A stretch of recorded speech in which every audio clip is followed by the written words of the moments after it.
আসসালামু আলাইকুম, কেমন আছেন সবাই? আশা করি সবাই ভালো আছেন। আহ, তো রিসেন্টলি আমার এক বড় ভাই মানে কথায় কথায় বলতেছে যে আহ, আমরা মানুষ একটা সময় এমন অবস্থা হব যে নিজেই নিজে আত্মহত্যা করব। তো আমি জিজ্ঞাসা করলাম যে কেন আত্মহত্যা করব।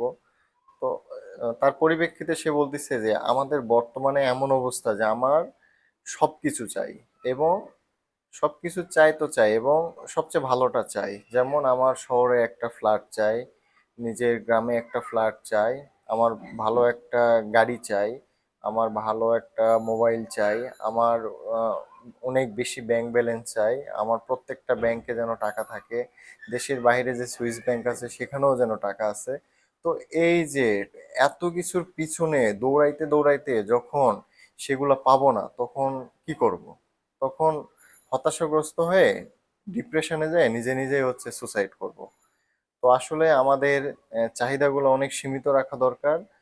আর যদি চাহিদা সীমিত রাখি, তাহলে অবভিয়াসলি অনেক বেশি হ্যাপি থাকবো, মানসিক টেনশন কম থাকবে, সুখে থাকবো।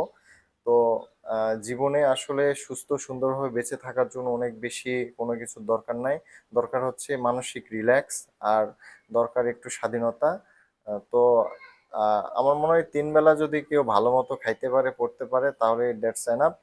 ঠিক আছে, চলার জন্য দরকার, বাট আহামরি আমার সবকিছু দরকার, সবকিছু ভালোটা দরকার এমন কোনো কিছু করলে না পাওয়ার যন্ত্রণায় সত্যি সত্যি একদিন হচ্ছে ওই আত্মহত্যার পথে বেছে নিতে হবে। আর আজকাল এমনটাই হচ্ছে। তো ধন্যবাদ সবাইকে। যদি ভালো লাগে অবশ্যই পাশে থাকবেন।